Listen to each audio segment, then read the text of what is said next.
God dag, god morgen. Håber I har det godt. Det har jeg i hvert fald. Og velkommen til endnu en ny YouTube-video. Jeg tænker jeg lige vil få den med her igen. Jeg er helt fra morgenstunden af, som I kan se på øjnene. Klokken er 20 minutter over 7. Jeg har lige været på toilettet. Der gad jeg ikke tage med. Varmer. Drukket et glas vand. Taget min BBC. Og lige skåret noget brød ud. Fordi at jeg skal tage til mit blodtryk og blodsukker her til morgen. Det er lørdag den 13. juni. Så jeg tager med på en træningsdag, hvad jeg laver på sådan en dag. Det der er lidt sjovt dag, det er, at planerne er ikke helt fastlagt. Jeg plejer at være rigtig god til at sige, hvad jeg vil og ikke vil. Men måske tager vi biffen, måske gør vi ikke. Fruen er hjemme i dag, hun ligger og sover stadig. Jeg skal til at tage mit blodtryk og blodsukker. Og her har jeg min elektrolytshake klar med glutamin, kreatin og Hydromax. Jeg lavede i går, som ikke I har set, men I har set, at jeg laver dem. Jeg gider ikke drikke den, inden jeg tager det her, fordi det godt kan have nogle kulhydrater i, som kan få skruet ens blodsukker lidt. Men ja, jeg tager med på en dag, så I må lige følge med. En full day of eating i hvert fald. Og hvad jeg ellers laver. Og så tror jeg også, jeg vil snakke lidt om min cycle og alt det, der gør, at man bliver så juicy og får nogle traps. Men ja. Følg med. Alright. Første morgen. Måltid. Going down. Med fruen i baggrunden. Vi skal se noget Mandalorian, mens det går ned. Jeg har taget min morgensops med min halve citron. Men her har vi 130 gram surdejsbrød, 3 æg, 130 gram grønt i form af peberfrugt og rødbede, der gemmer sig ned under æggene. Og vi har 80 gram gryn, 100 gram bær, 30 gram isolat, lidt kanel. Nu vil vi sætte os ned og spise det, så vil jeg lige catch up med jer bagefter. For det skal jo spises varmt og lækkert. Nå, så er morgenmaden ned. Jeg fik som blodtryk, blodsukker, alt der om morgenen, jeg viste jer. Jeg fik gået min morgentur. Jeg plejer lige lørdag og søndag, er der lukket ned i det motionslokale, jeg plejer at bruge. Eller der åbner kl. 10, men det kan jeg ikke bruge til så meget, når jeg står op kl. 7. Så nu fik jeg gået på gåbåndet herhjemme. Normalt plejer jeg det at være udenfor, men når jeg lige får taget blodtryk og blodsukker, så er det rart bare lige at komme i gang. Ellers går dagen, går der lang tid imellem min måltid og alt det. Men ja, så jeg fik drukket mine elektrolytter, mens jeg gik. Fik lavet noget udstræk og noget vakuum, mavevakuums. Og spiste min morgenmad sammen med min fik taget min sops her fra morgenstunden af. Taget min Lantus og min gear og alt det. Lige været på tønden igen her efter morgenmaden. Og nu skal jeg ud og gå en lille tur med Rebecca. Og der kan jeg måske fortælle jer lidt om, hvad dagen bringer ude på min lille gåtur. Jeg plejer altid efter mit måltid, som jeg også så i sidste video. Jeg plejer altid lige at gå cirka 10-15 minutter efter hvert måltid. Lige for at få blodsukker ned og have det lidt mere nice i kroppen. Fordøjelsen i gang. Vægten på det seneste har været lidt mærkelig, som jeg også snakker om. Den her udkommer mandag. Mig og Mads optog podcast i går. Længe ventet. Den kommer på tirsdag. Så i morgen, når den her video er landet. Der snakker jeg også om det her med, jeg er lidt ligeglad med, hvad vægten siger lige nu, fordi den har opført sig lidt mærkeligt. Sådan, jeg havde et off-plan i lørdags sidste uge, så for præcis en uge siden. Det var Rebeccas fødselsdag. Vi var ude på noget fint italiensk. Der faldt den 700 gram efter. Vejede sådan noget 113,8, hvis jeg husker meget forkert. Så går jeg ned på 113,1. Og på anden dagen, det er altid der, jeg ligesom tager på. Der var jeg op på 114,5. Og så plejer jeg at tabe mig derefter. Det var så en hviledag. Det var om mandagen. Langt stykke kort plejer jeg at tage lidt på efter hviledag, men det plejer jeg ikke efter rest day. Efter jeg har haft overplan, så plejer jeg at lægge meget stabilt. Jeg tog så endnu mere på. Så i stedet for 115, så havde den 115,3. Undskyld, ja. Nej. I stedet for 114, det jeg sagde før, så havde den 115,3, så jeg tog endnu mere på. Så er sådan, oh shit. Faldt den lidt dagen efter. Så havde jeg et overplan i tirsdags. Lidt dårlig timing, whatever. Ned på 115, og så har den bare ligget på sådan noget 115 hele ugen. Her til morgen hed den 114,1. Og jeg kunne forestille mig, at over de næste par dage, så vil den falde lidt ned. Nok ned i 113'erne igen. Nu må vi se. Men så har jeg så også ligget de her 113'ere i et godt stykke tid. Så kan det være en alt for længe, at jeg lige øger maden. En sidste omgang, inden det er tid til minikot.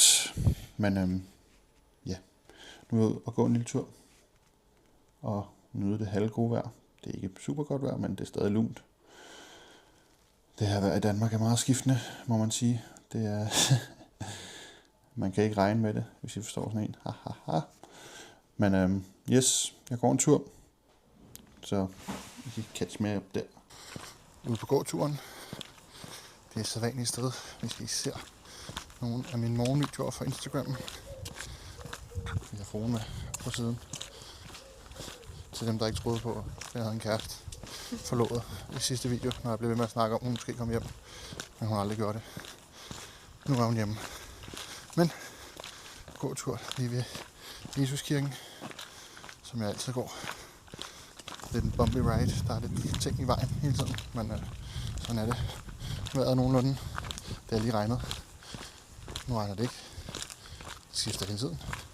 Men dagen i dag, nu skal vi hjem og sidde lidt på sofaen efter gåturen og hygge en lille smule. Det skal man også huske. Og så skal jeg have lavet premiet. Jeg selvfølgelig tager med på. Og jeg skal tage sådan en lille lur, som jeg altid gør. Og ja, tager med på hvilke subs jeg tager under min træning efter. Mellem alt det her, hvad jeg spiser. Kommer jeg hjem.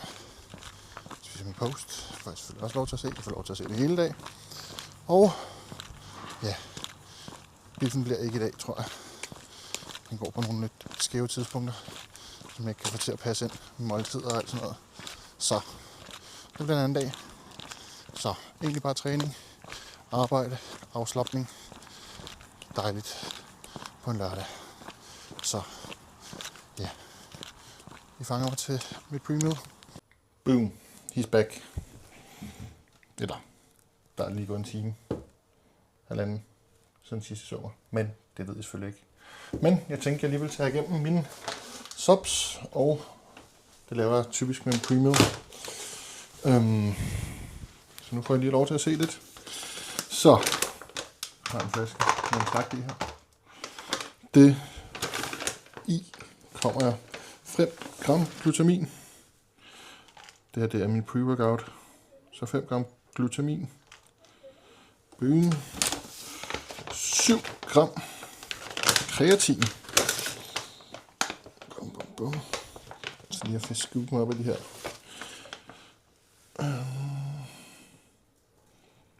Boom. Så er jeg jo begyndt på den her Focus Max for strøm, som også, hvis I ser min sidste video, bliver skiftet lidt ud til en Pre-Focus for Supplement Needs, men indtil den er brugt op den her, så er det den selvfølgelig. Den er faktisk super nice. Giver et god klarhed i hovedet til når du skal træne. 6 gram af den. Jeg tager en halv servering om morgenen på hviledage også, fordi jeg har et stort workload, og det er meget nice. Jeg ville have taget den om morgenen faktisk, men jeg tager en lur her inden min træning, og jeg kunne mærke, at det forstyrrede koffeinen, så jeg vælger bare at tage det hele inden træning. Det er nok også for det bedste.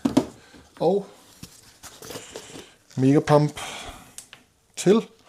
Super irriterende, når nogle supplementfirmaer kører halve gram. Jeg skal vist 19,5 gram i. Ja. Så jeg prøver bare at ramme den.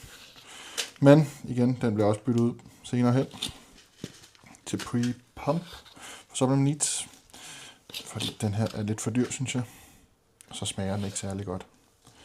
Ikke fordi alt skal gå op i smag, men ja, også fordi den er så dyr. 25 serveringer for 40, tror jeg det er. 40 euros. Det er sgu lidt peberet.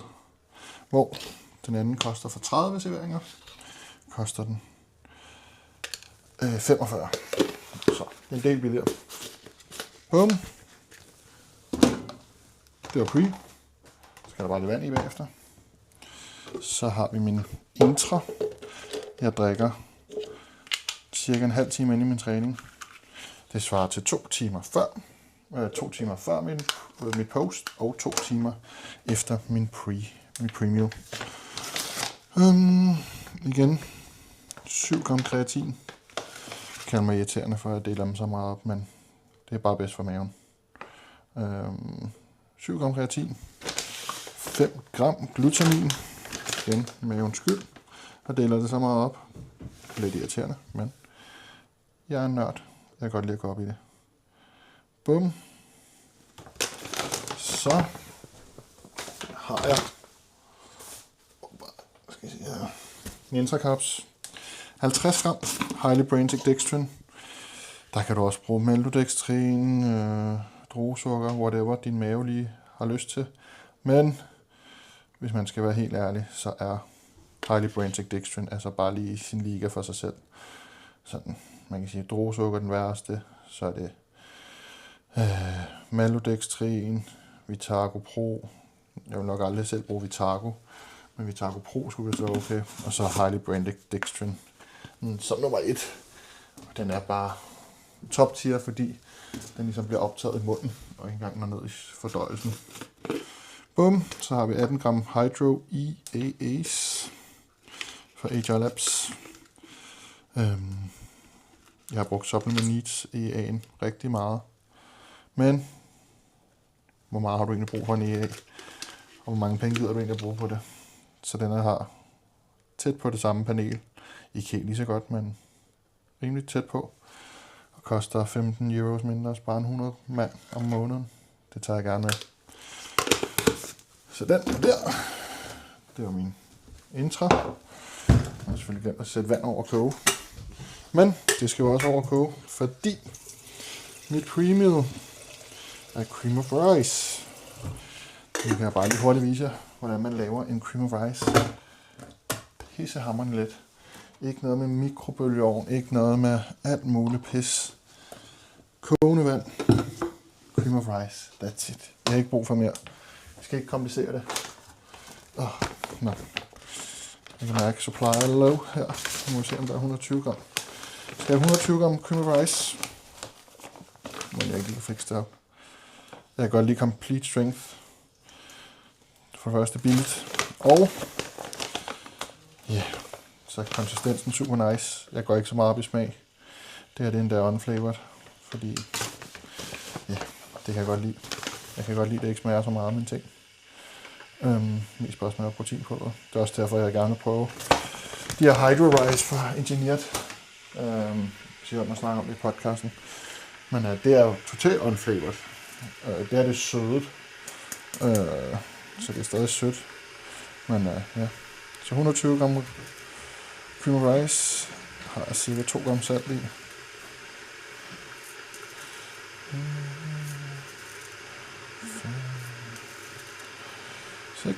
Det svarer til cirka 6 pinches, sådan en lille ekstra top off. Cirka lidt over 2 gram jeg får her. Og det jeg så bruger til at det smager super nice. Ceylon kanel. Og hvorfor de Ceylon kanel? Det er fordi den her normale kanel man plejer at købe. Hvis du spiser om rigtig store mængder af det, så kan det faktisk give leverproblemer. Så eller skifte til Ceylon. Det smager faktisk også super nice. Det smager helt anderledes, men smager super nice. Har sådan lidt anderledes smag. Det er lidt svært at forklare, lidt mere krydret. Hvad hedder den anden? Det kan jeg ikke se. Men kanel er også super godt for blodsukker. Det er faktisk en GDA, hvis ikke man vidste det. Men ja. Så har jeg lige her imens. Kan jeg lige pakke ud, hvad jeg ellers skal bruge. Jeg har en flaske vand. Der kommer fruen med. Det styrer hun selv. Og jeg skal bruge dadler, jeg skal bruge ananas og mørk chokolade.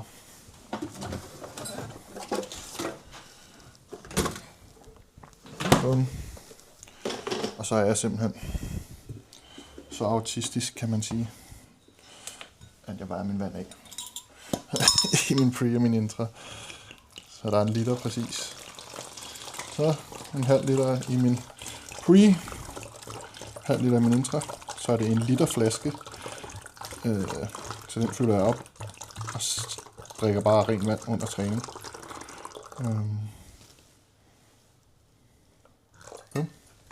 En halv liter der. Det er 1 liter flaske. Så en halv liter den her. Bum. Så passer det perfekt. Så er der 1 liter. Bum, bum, bum. Yes.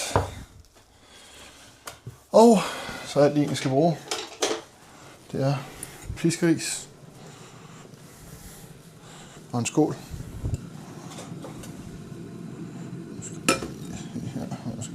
En stor skål. Skal vi se, om vi kan få jer til at se med. Yeah. Her er 120 gram cream of ice. Jeg bruger 330 gram vand. Igen, det er hvad man lige føler for. Cirka 3 gange så meget vand, lidt under. Jeg kan godt lide en tyk. Og at det ikke fylder så meget i mausen. Ikke fordi jeg ikke kan spise det, men det er tosset med alt det her foodvolumen og få din mave til at blive udspillet. Pisker du, mens du hælder det her stille og roligt i. Til at starte med kan det godt se noget så klumpet og tykt ud. Men det er lige præcis der, hvor proteinpulver kommer ind. Jeg gider ikke alt det her whey paste og whey is, og det, for min skyld har jeg ikke brug for det. Jeg synes det smager skide godt ned i sådan en her grød. Bum! Så har jeg jo selvfølgelig min... så kommer det andre bøtter, så det står lidt mere æstetisk. Ikke mit valg, men fruens. Jeg har carrot cake. Perform isolat. 35 gram ned i. Bum.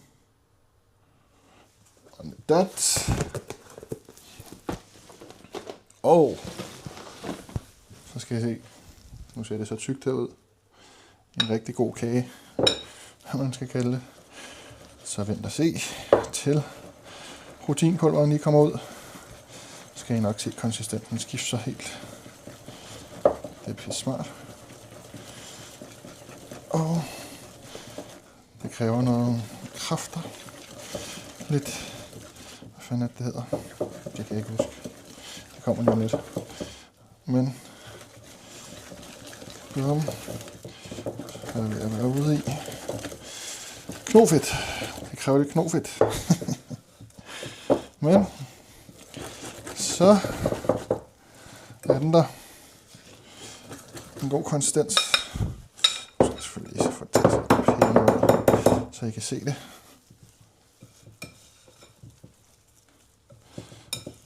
Jeg kan godt lide det god tykt, ikke? Og det er perfekt det her for mig. Og ingen klumper, intet med at det er grynet eller noget. Sværere er det altså ikke at lave cream of rice. Det behøves ikke i mikrobølgeovnen i 100 år og alt muligt.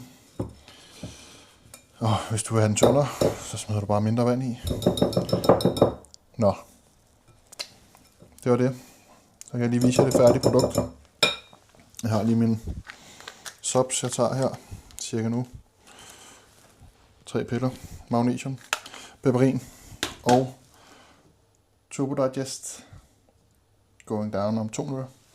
Lige 5 minutter før. Men jeg vil vise jer det færdige produkt efter. Og så vil jeg spise det her. I skal ikke have fornøjelsen af at sidde og se mig slikke på et piskeris. For selvfølgelig gør man det. Ingen gains. Godt til spilde. Der røg mikrofonen også. Men jeg fanger lige om lidt. Og det er færdigt produkt. Ja, her. Vi har, som sagt, 120 gram cream of rice, 50 gram dadler, 35 gram whey isolat, 20 gram mørk chokolade, 10 gram valnødder, 100 gram ananas og protein. Også en grund til, at jeg ikke synes, den er så lækker, den der mega pump. Det giver sådan noget ulækkert skum, der aldrig forsvinder. Protein intra står her klar. Nu er klokken nærmer sig her 11:15, og det pisser ned igen nu. Men jeg vil sætte mig ned, spise det her, og så tager jeg en lur på 40 minutter cirka. Står jeg op, tager min Amino Charge og tager ned og træner. Så jeg faktisk først fanger efter min træning til mit post. Ingen træningsvideo i dag, men forhåbentlig i fremtiden kan det også være noget, jeg tager med ind over. Men jeg vil spise det her, så fanger jeg efter min træning. Alright. Jeg er ved at have færdiggjort sidste måltid, eller mit post måltid, som består af, eller jeg lige kommer hjem, selvfølgelig i det, jeg kom ud af Lidl, så står det ned i stænger, som i lange baner af regn. Så det var selvfølgelig super nederen, så jeg blev nødt til at stå i 5 minutter og vente på, at det ville stille lidt af, for det kunne jeg fandme ikke komme ud af på min cykel. Så, ja, jeg må lige vente. Men, jeg er i gang med at færdiggøre det nu. Jeg havde en pisse god træning. Så nu venter jeg bare lige på, at risen er helt færdig, så jeg kan pakke det ned og spise den. Men, ja, rigtig fin træning. Pool, ren pool i dag, så det var super nice. Lørdagstræningen. Og så skal jeg til at have noget mad i skrutten. Består af 160 gram ris. Jeg kan lige gennemgå det bagefter. Men igen, altid lige komme hjem, falde ned. Jeg tager en unwind efter træning, så jeg lige kan falde helt ned, trække vejret efter træning, komme hjem, lige tisse af, slappe lidt af, lave min mad, lige trække vejret, og så, ja, hvad er det egentlig det? Så nu vil jeg lige færdiggøre det her måltid, og så vil jeg vise jer det. Ikke så meget snak nu, jeg vil gerne have noget mad, nemlig. Jeg er sulten, så jeg vil lige hurtigt gennemgå de subs, jeg tager her 5 minutter, inden jeg spiser. Igen, jeg tager en unwind lige efter, eller en servering unwind lige efter træning, for at falde ned på cykelturen hjem, og så kommer jeg lige hjem og venter 5 minutter. Men et stykke peperin, et stykke Turbo Digest fra Engineered, og så er faktisk en Omega 5. Kun én. Igen, vi vil gerne have lidt inflammation i kroppen herefter.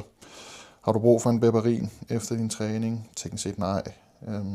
Det er der, dit blodsukker skulle være lavest. Men det er et stort måltid, og jeg kan godt lide lige at wind down efter træning ordentligt. Så derfor gør jeg det på den måde. De går ind nu. Der er 2 minutter til at spise. Så. Ja, lad mig vise måltiden, når det er klar. Og det er færdigt. Som sagt, lidt sent måltid, men sådan er det. 160 gram ris, 200 gram kylling, 200 gram grøntsager, champignoner, sådan en wokmix, forårsløg, syltet løg, en banan, 100 gram hindbær. Ikke så meget snak, jeg vil fange jer efter. Jeg vil spise, jeg er sulten, og jeg er ved at gå hypo. Så, time to eat. Alright, he's back. Jeg har fået gået en tur. Jeg fik spist, fik gået en lille tur, fik siddet og arbejdet lidt. Nu er Rebecca i fuld krig ude i køkkenet og fylder det hele. Så jeg kunne ikke lige finde derude. Så jeg har taget min 1 Omega 5 Omega 5 fra Trimmer E Omega 3 og en Magnesium, som jeg gør til stort set hvert måltid. I hvert fald der magnesium. Bisglycinat, selvfølgelig. Taget her 5 minutter forinden. Og nu er mit måltid klar. Så vi skal lige se en beauty. Det er min magiske fried rice herinde fra stuen af. Det er 120 gram ris, 200 gram hakket oksekød fra slagteren. Det er 200 gram kartoffel. Det er 20 gram cashewnødder. Det er 200 gram grøntsager i form af gulerødder, ærter, spinat, sauerkraut, drueagurker, syltede drueagurker og en lille smule forsløg, som altid. Plus en appelsin på siden. Det vil jeg dykke ned i. Så vil jeg igen gå en lille tur. Jeg vil barbere min krop, som I kan se. Så er den lidt hairy. Og ja. Så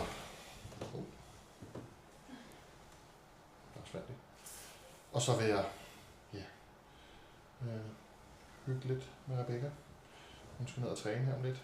Det er så fint med, at jeg lige kan få barberet min krop. Og sådan. Så det er det aften, vi står tog på. I fanger de her eftermåltider. Tager vi en lille hurtig snak. Og ja, så vil jeg lave min sidste måltid af det. Men det får I selvfølgelig lov til at se. Så I fanger. Så er der mad i skrutten. Det var lækkert, som altid. Jeg er super fan af alle mine måltider stadig. En lille snak, jeg vil have med jer. Nu er trøjen også røget, som jeg så sidste klip. Det er kun på grund af jer, at jeg har trøje på, t-shirt, langærmet t-shirt på. Jeg har næsten aldrig t-shirt på derhjemme. Så det kan I lige så godt vende jer til at se. Men der skal også være et sted til mikrofonen, hvis ikke jeg går og laver ting jo. Nå. Men jeg snakker om, at jeg måske lige vil snakke lidt om min cycle, jeg kører. Jeg vil jo gerne være så transparent med jer på YouTube som overhovedet muligt. Jeg føler det her med, at der er mange, der snakker om doser og alt så meget pis og papir på Instagram. Og det har jeg ikke lyst til at være. Ham gider jeg ikke. Men her på YouTube, så er det lidt mere min log, kan man sige. Der føler jeg godt, at jeg kan være lidt mere åben omkring det. I må selvfølgelig sige andet, hvis det er det, I har lyst til, ikke at høre på det. Men, hvordan ser en cycle ud for en knægt på 114 kilo? Okay lean, stadig. Har været på gear i nogle år nu. Og været op til en enkelt konkurrence.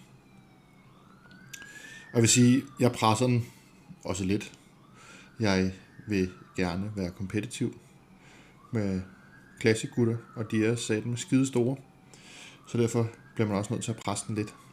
Jeg vil sige, at jeg er ikke en, der presser den så meget, som nogle andre gør. Jeg er stadig meget fornuftig omkring, hvad jeg gør og alt det her. Og har altid mit bloodwork med i tankerne og mit helbred. Så det skal siges, det er noget, man skal have styr på. I min mening, hvis man har lyst til at starte på krudt og andet. Og jeg synes ikke, man skal gøre det bare for at se godt ud på stranden. Man skal ligesom have et mål for det. For du kan fandme også godt se godt ud naturligt. Men igen, jeg har et større mål med det her. Jeg vil være så dygtig en bodybuilder, som jeg overhovedet kan blive. Og det kræver at tage det her. Så det her, det er ikke noget med, at jeg snakker godt om støvet eller noget som helst. Jeg tager det og vil være åben omkring det. Så lige nu er jeg jo på uge 25. Jeg har 3 uger tilbage af den her off-season, hvis ikke jeg tager meget fejl. Ja. Og de seneste par uger, jeg har ikke rørt krudten i et godt stykke tid. Bare ligesom malket, om man så må sige, det her krudt, og har heller rørt maden i særlig lang tid, fordi vægten har været lidt sjov, men jeg kan godt se, snart har kroppen brug for noget mere. Om det bliver næste uge, kunne jeg næsten regne med. Frem til, hvis alt går, som jeg tænker, det gør, kommer lidt mere mad på. Jeg tænker samtidig også meget over min søvn og restitution, fordi jeg ved, at det er den største faktor for et godt helbred og kunne lave så mange gain som muligt. Så igen, også lige have det med i tankerne. Men min cycle, som jeg går og venter på, den lyder lige nu på 1050 test. Det lyder helt vanvittigt, men jeg har bare kunnet tolerere det rigtig godt. Jeg automatiserer virkelig ikke særlig meget, fordi jeg også har noget primo inden. Og den lyder på 420 primo. Og det har simpelthen gjort, at jeg faktisk igen er i den okay lave ende af min østrogen. Så næste gang vil jeg faktisk kunne køre lidt mere testosteron. Jeg er stor fan af testosteron, skal siges, da det er et bioidentisk hormon, vi har i kroppen. Så kroppen ved lige præcis, hvad den skal gøre med det. Hvor primo og mast og alle de andre DHT'er og alt andet, det er jo ikke noget, kroppen som sådan har i kroppen. Men 1050 test, 420 primo og 70 mg NPP om ugen kører jeg. Og det har jeg gjort, i en 6 ugers tid. Og det har min krop det egentlig meget nice ved.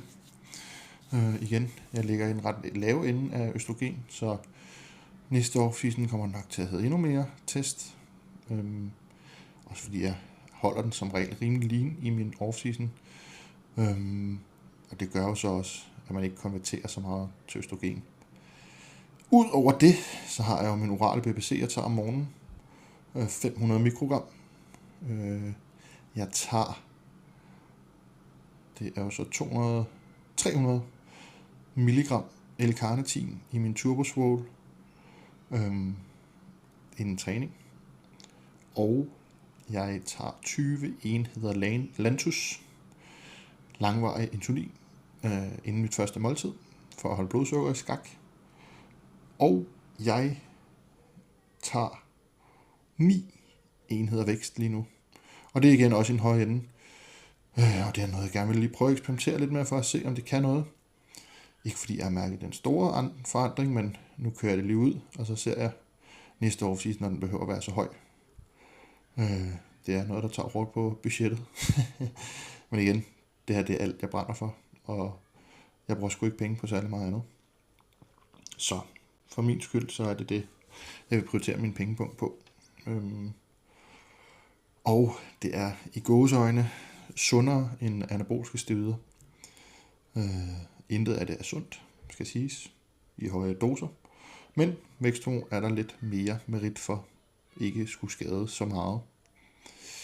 Udover det eneste jeg lige kan tænke over, som jeg også tager, som er sådan ikke bare en almindelig supplement, det er, at jeg tager 500 mg metformin inden sengetid. Det er noget, jeg selv har været rimelig stor fan af. Jeg har brugt det i lang tid faktisk. Det hjælper bare på dine organer og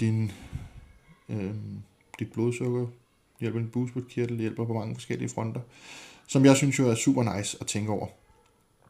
Så er der noget snak om det måske faktisk, der er alt muligt snak. Der er så meget med steroider, ditten og datten, det bygger ikke muskelmasse, det bygger muskelmasse mere end andre, og væksthormon, bla bla bla. Alt sådan noget bullshit, det prøver bare at lukke mine ører til, og så bare finde ud af, hvad der fungerer for mig. For det er jo også det, der er ved den her sport. Man skal finde ud af, hvad der fungerer for en. Du skal aldrig køre den cycle, jeg har kørt, fordi du ved ikke, om det er det, der passer til dig, hvis du tager det videre. Da du ikke ved, hvordan du responderer på de forskellige ting. Ja, det er de færreste, lad mig sige det sådan, der kan køre den mængde test, jeg kører i forhold til min primo. Men jeg har bare responderet. Jeg plejede selv at være meget lav på test, og ret så høj på DHT.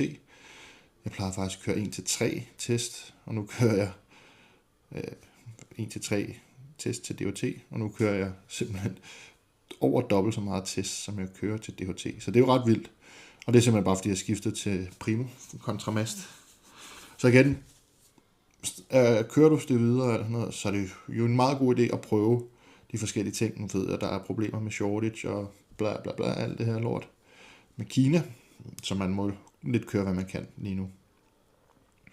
Jeg er bare typen, der altid har haft på lager, og det er, hvis der kom shortage, køber jeg bare meget stort ind.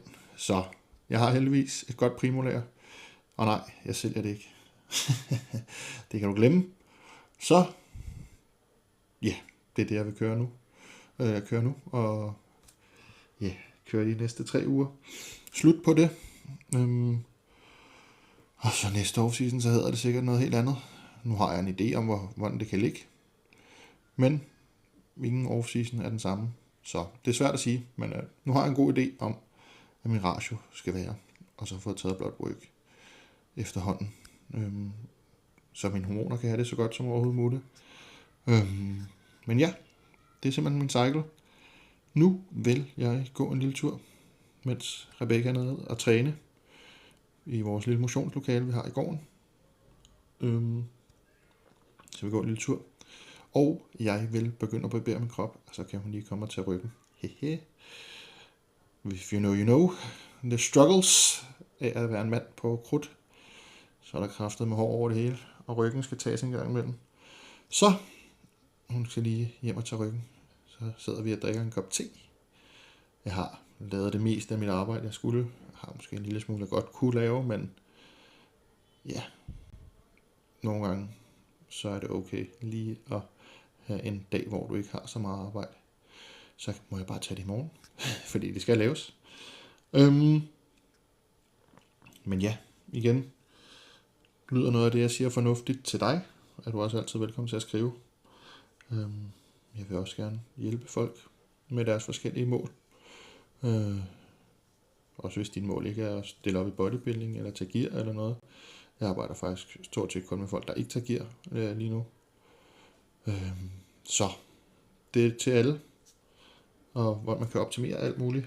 Sjov og ballade. Jeg synes selv, jeg har et rimelig godt hovedskruet rimelig godt på. Så jeg kan hjælpe på mange aspekter. Men ud at gå mine steps. De sidste 1000 steps-agtige jeg mangler. Og så er det for dagen. Man kan sige, at jeg går en mikrotur efter mit sidste måltid. Går lige 5 minutter helt langsomt på gåbåndet. Bare for at få noget bevægelse ind, som jeg også snakker om i sidste video. Men det gør bare lige, at maden sidder det federe i maven, inden man går i seng. Men ja, jeg går 12.000 steps om dagen. Jeg er oppe på sådan noget 10,5. Så lige rundt om blokken, mens jeg snakker med min far. Det gør jeg ret ofte. Og hjem og barberer mig, inden klokken bliver for meget. Så I fanger mig til sidste måltid på dagen. Lige om lidt. For jer i hvert fald. Lige lidt over en time for mig. Men lidt tid er gået. Som I kan se. Brystet er barberet. Og turen er gået. Vi er oppe på omkring de 12.000 nu. Så lige et sidste ryg efter om det er måltid. Og så er vi klar til at putte sove. Men måltidet er her. Det samme som på hviledag. Ja, der er lidt måltid, der går igen. Mit måltid 1, 3 og sidste måltid går igen. Det er lidt nemmere. Nogle af tingene er lidt ændret, men ikke det store. Men vi har en kiwi. Det er en golden. Jeg ved ikke, der er shortage på kiwi eller noget. Det er ikke sæson. Det er andet. Så en kæmpe kiwi. Vi har 100 gram ryn, 50 gram isolat. Der er, nu skal I tænke mig om, 100 gram bær, blåbær og jordbær, 20 gram dadler, 10 gram mørk chokolade og 15 gram hjemmelavet valnøde / mandelsmør, jeg laver. Det er super lækkert. Men, som sagt, nu skal det i skrutten. Sidste måltid. Klokken er 8:30. Jeg går i seng cirka, med en halv til tiden. Så en time før. Som jeg også snakker med en af mine klienter om. Det her med sengetider og noget. Det er sgu en god idé. Lige spise minimum en time før sengetid. Det vil jeg altid anbefale. Jeg gør det også ret tæt på sengetid, vil jeg sige. 1,5 time vil nok være ideelt. Men jeg sover rigtig meget. Og jeg har eksperimenteret lidt med det. Jeg synes egentlig, det er okay med en time. Og jeg går og står og bøvser, fordi jeg lige har drukket mine glysiner og min aftensops. selvfølgelig, hvis I skal have subs, så kan I også få dem på MyCore Hardcore Supplements. Og er der så også kluns for Team Industry, som faktisk er rigtig fedt kluns. Jeg unboxede sidste uge. Og det er faktisk rigtig fedt kvalitet og god tykkhed, kan man sige, i stoffet. Men hvis man handler derfra, så kan man bruge MSP10, som vi har et samarbejde med. Mig og Mads har et samarbejde med dem. MSP10 giver 10% rabat og støtter os. Og gør, at vi kan lave fed content til jer derude. Men ja, det er egentlig alt for den her video. Så igen, like, subscribe, det vil være fedt. Fortæl din ven om den. Hvis du er en rigtig real one, så kan du også dele med din story. Jeg ved godt, det er ikke noget, man gør så meget længere. Men hvis man vil, må man meget gerne gøre det. Jeg vil i hvert fald sætte stor pris på det. Men følg med her på YouTube. Igen, en video om ugen vil jeg gå så meget efter som overhovedet muligt. Jeg ved ikke, om jeg skal mere at sige. Tror jeg egentlig ikke. Coaching kan jeg altid skrive, som sagt. Det gider jeg ikke plukke for meget, men det kan man. Og MSP10 på de forskellige steder. Så vil jeg sige godnat herudefra. Tak fordi I så med. Og, som jeg også siger på podcasten, grib livet i sådan en snosser. Ha' det godt.